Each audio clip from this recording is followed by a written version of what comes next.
In this lesson from the book of Genesis, we're going to consider the portrait of Joseph. I think the story of Joseph is one of the most fascinating stories in all of the Old Testament. It's a study in irony, isn't it? And there's something very, very contemporary about the life of this man. In fact, Joseph might be a good person to study as a case study at Harvard in effective management, because of all of the personages that appear in the pages of the Old Testament. This man, Joseph, perhaps distinguishes himself more than anyone else as an effective manager. In fact, he's so effective in administration and as a manager that he elicits repeatedly the negative reaction of his peers. This man and his story is the story of a victim, an innocent victim, one who suffers repeatedly because of jealousy. We learn that very, very early in the story, don't we? That Joseph is introduced to us as one of the younger sons of Jacob. Jacob had 12 sons, from whom we derive the names ultimately of the 12 tribes of Israel. And the two youngest boys were Joseph and who else? Benjamin. Now, Jacob had 12 sons, but he had several wives. And the thing that was distinctive about Benjamin and Joseph was that they were born in Jacob's old age, and they both were born from the same woman. So all of the brothers who were brothers had the same father, but they did not have the same mother, so there is a certain sense in which they're half brothers. But Joseph and Benjamin are full brothers. And Joseph, we're told, was the apple of Jacob's eye. And the reason we're told is that because he was the child of Jacob's old age. But favor was bestowed upon Joseph. And he was of a good build, we're told, and handsome. He was bright and able and capable, but he was also a dreamer. Not a dreamer in the poetic sense, but in the literal sense. He had dreams, and he had the gift of interpreting dreams, and he exercised this gift while still a young boy in the presence of his brothers. And the dream that he had indicated that his brothers someday would fall down and prostrate themselves before him. Now, as Joseph reveals that story, we sort of catch a note in the text that he is doing it without guile. It's not like he's parading himself in front of his brothers and bragging about this future prophecy that he's just been given in terms of interpreting the dreams. But he himself is caught up in it. He's surprised by it. He explains it to his brothers, and he assumes that the brothers will rejoice in the good news. Instead, they're furious.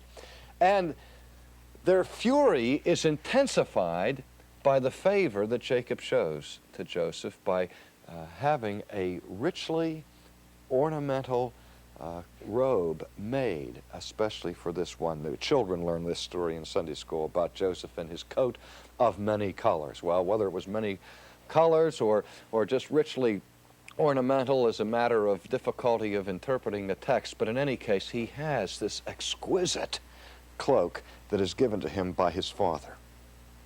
And again, instead of rejoicing in their brother's good fortune, the brothers rise up in fury, born of jealousy. And you know the story, what happens. How Jacob sends Joseph out to find his brothers. They see him coming. They plot against him. And the first thing they do is they take him and throw him down into an empty cistern, a well, out in the desert. And they are going to leave him there to die. But of course, that wasn't the end of Joseph, was it? His brothers, led by Reuben, who was having guilt pangs about this, said, we don't have to kill him to satisfy our revenge. That's not a good thing to do. The other brothers were in the conspiracy. They said, no, let's take his coat, put some animal's blood on it, and we'll take it back to our father and tell him that a wild animal killed our brother. But Reuben came up with an alternative plan. They saw a caravan of traders, Midianite traders, and they said, rather than kill him, let's sell him. And that way, we can make some money out of the deal as well. So the story progresses. Joseph is sold to the Midianite caravan traders for 20 shekels of silver, and the brothers still concoct this story to go back to Jacob and say that their brother had been killed.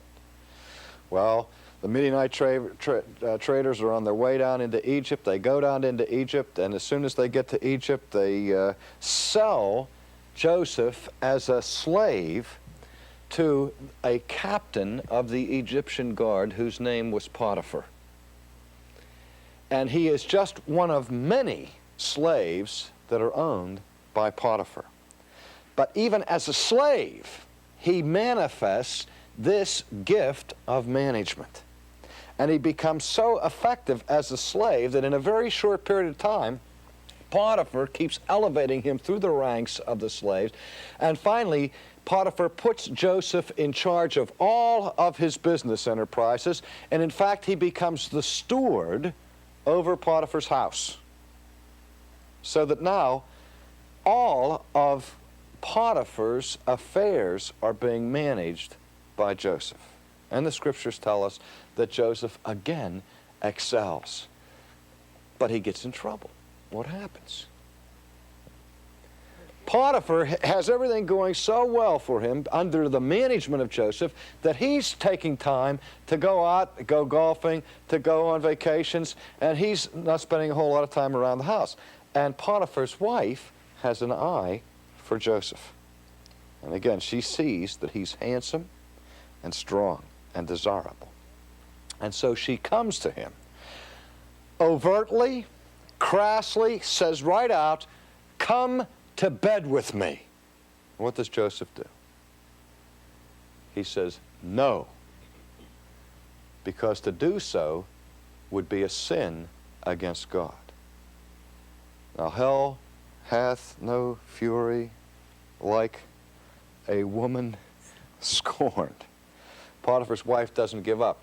And repeatedly, Joseph resists the advances, and then he makes it a practice not even to be present in the house when she's around. But on one occasion, where he happens to be nearby, she comes out and virtually attacks him. And he flees, not for his life, but for his integrity. And when he flees, she grabs his cloak. And when he runs, she screams, rape. She's so furious at the rejection that she accuses Joseph of trying to rape her. So when Potiphar comes home, what does he do? He has Joseph thrown into prison. No sooner is Joseph thrown into prison, but he's not just thrown into the general prison, but his prison is a special prison. It is the prison that contains political prisoners. It is the prison that is reserved for the prisoners of the king.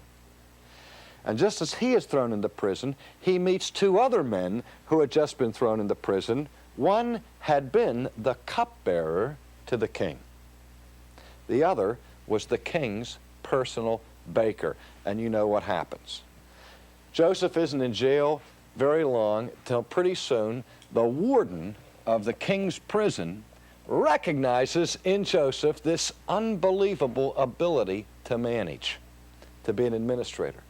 And so in the prison, Joseph moves up the ranks from just the rank and file prisoner to a trustee to a warden's assistant, and pretty soon the warden is letting the prison being run by Joseph.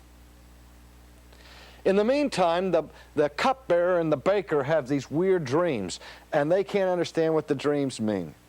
And Joseph tells him what the dreams mean. And he explains to the cupbearer that his dream means that in 3 days he's going to be restored to favor to the king and go back to the old position that he once held. That made the baker excited. He said, what about my dream? And Joseph says, your dream means that in 3 days you're going to go back to the king too, but the king's going to hang you, and that's going to be it for you. But he tells the cupbearer, when you go back to the king's table, remember me. Tell the king about me.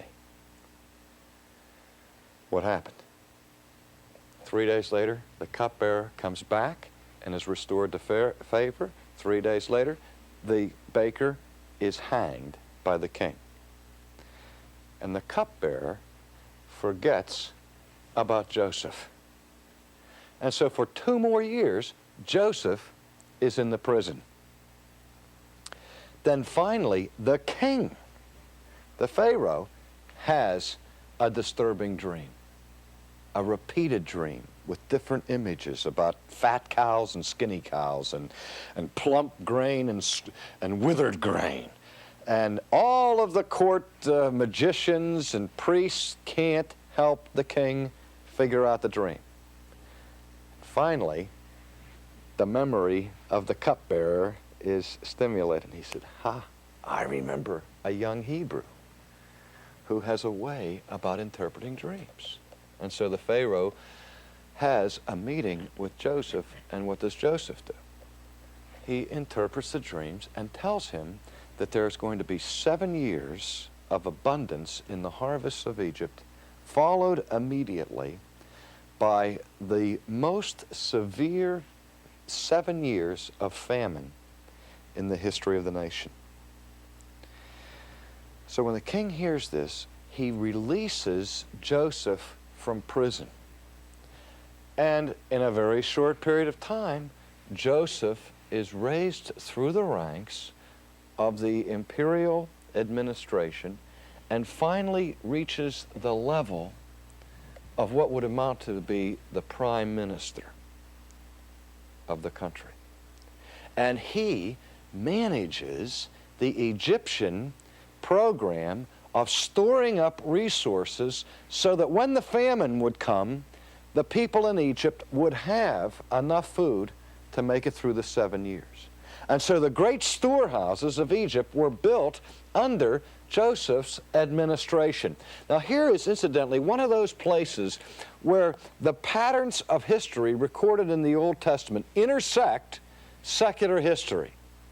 We know that in fact there was a severe famine around this time in Egypt, and that the Egyptians had the foresight to establish huge storage places like grain silos to store up the food for the eventuality of the famine. In fact, they were called store cities. We read about the store cities of Pithom and Ramesses in the book of Exodus later on.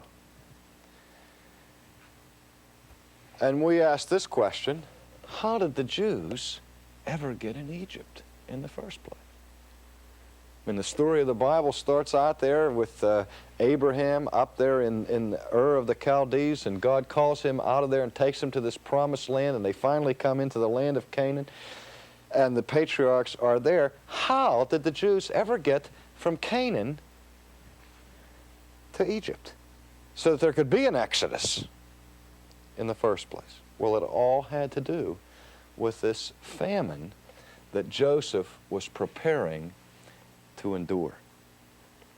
Well, the famine comes, and it hits the whole ancient area.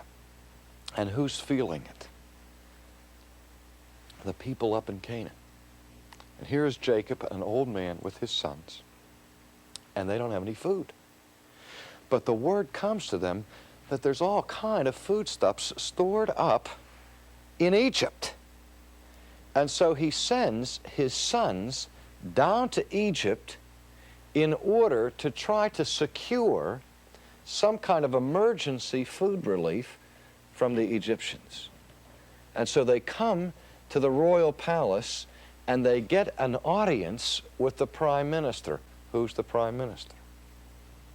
Joseph. their brother that they hadn't seen in years. And as soon as they come in with their requests, Joseph recognized them immediately. But they did not recognize him. And in the discussions that ensued, Joseph was careful not to reveal himself through his own voice. His appearance had obviously changed. His dress style was different. He looked like an Egyptian. They had long since forgotten about their brother. They figured he was dead by now or something. So they never made the connection. And the thing that would have given Joseph away would have been his voice. So Joseph speaks in Egyptian and speaks to his brothers through an interpreter. And he feigns anger and accuses these Israelites of being spies. You've just come down here to spy out the land to see what our strengths and weaknesses are and all of that. And they say, no, no, no, we're just hungry people. We want some food. He keeps accusing them of all these diabolical and treacherous motives. And so he puts them to a test. He asks them sort of indirectly about their background, and so he's able to get answers to his questions about whether his father is still alive and whether his real brother, Benjamin, is alive, because they didn't bring Benjamin with them. Jacob wouldn't let Benjamin go, do you remember? Because he was too young. And Jacob was all concerned. He said, I've already lost one son. I can't bear the thought of losing the other young boy. And so Jacob kept Benjamin at home. So Joseph says, how am I going to know that you are not spies and that you're telling me the truth, that you really have a young brother and all of that back up there? He said, I'll tell you what I'll do. He said, you go back and bring that brother. And if you show up with your brother, then I'll know you're telling me the truth. But in the meantime, I'm only going to release you while I keep one of your people hostage. And Simeon is left behind as a hostage. And the rest of the brothers are sent back. But what does Joseph arrange to add some more irony to the story? He sneaks silver into their traveling bags to make it look like they were thieves. And they're halfway home, and they're opening up their duffel bags and everything, and they say, oh my, everybody says, I find a king silver. And they said, that guy's never going to believe us. Now, he's going to kill us. Now what are we going to do? We have to go back and tell our father that they think we're spies. We left Simeon back down there, and they want us to bring Benjamin, and we've got this hot silver in our bags. So the story is they go back to Jacob, and Jacob says, he's renting his garments. He's all upset. We're Simeon. And they say, look, we have to go down there and go back, or we're all going to starve to death, but we have to take Benjamin with us. And Jacob says, not on your life. I've already lost Joseph. Now I've lost Simeon. You want me to risk Benjamin? No way. And who was it, Reuben again? Or Judah, I forget which one, that stands up, I think it's Reuben, that comes up and says, hey, I will be responsible for this. You can kill my children if we don't pull this off. And he talks his father finally into letting them come back. And they come back with double the amount of silver so that they can prove that they weren't trying to steal the king's silver. They're going to return the silver twofold. So they get there. Let me read the section that we find when they meet again. The first time that Joseph saw his brothers, in the midst of the conversation, he abruptly excused himself because he couldn't stand the emotion. He couldn't stand the drama. And he went out into his private chambers and wept. Then he got himself back together and came back and carried off the charade. Now, the second meeting, they have returned, and Benjamin is with them. It's more than he can stand. And so we read in chapter 45 of Genesis, then Joseph could not refrain himself before all of them that stood by him, and he cried out, cause every man to go out from me. Now what he meant by that was all of my assistants, all of the soldiers, all of the Egyptians. I want all of you out of here. I want to be left alone with these men from the north. And there stood no man with him while Joseph made himself known to his brothers. And he wept aloud, and the Egyptians, and even those in the house of Pharaoh, heard him wailing and crying. And Joseph said to his brothers, I am Joseph. Is my father still alive? But his brothers couldn't answer him because they were so troubled, terrified at Joseph's presence. And so Joseph said to his brothers, come near to me, I pray you. And they came near, and he said, I'm Joseph, your brother, whom you sold into Egypt. Now don't be grieved or angry with yourselves that you sold me here, for God sent me before you to preserve life. Here is the man who is the supreme victim of jealousy. He is an innocent victim.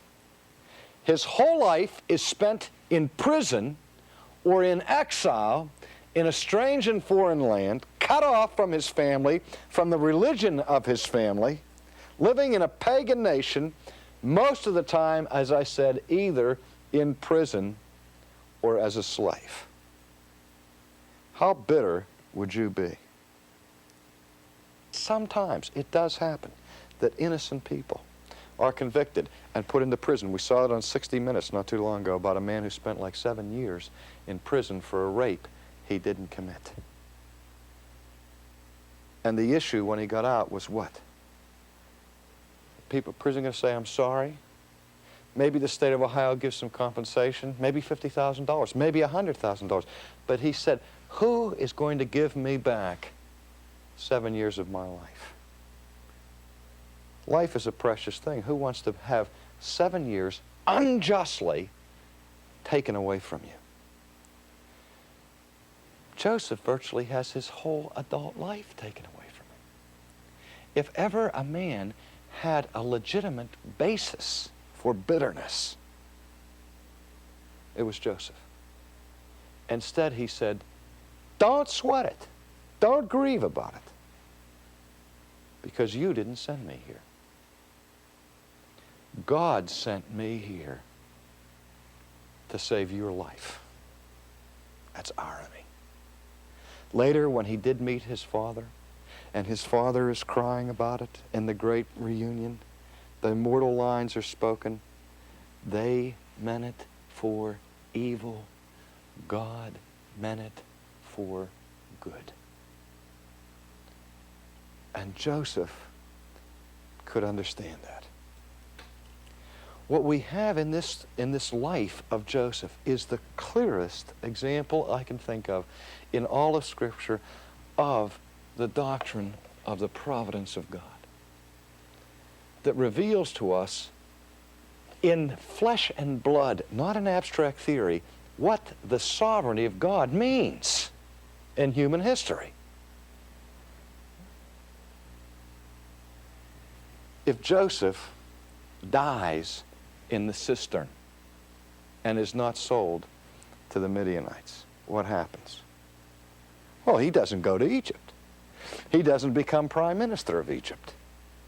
And so when his brothers come down to get food, they don't meet Joseph, they meet some other guy. But instead, the brothers meet Joseph.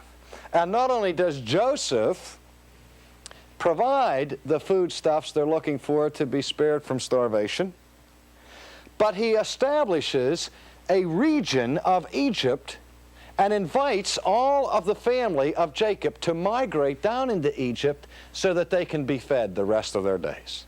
And so they settle in the land of Goshen. And so all of a sudden the Jews move from the north down into Egypt.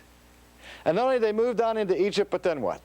Then a couple pharaohs later, the new Pharaoh comes on the scene. He forgets all about the promises that Joseph made to his family And he doesn't like the Jews, and so he takes these people and makes them his slaves.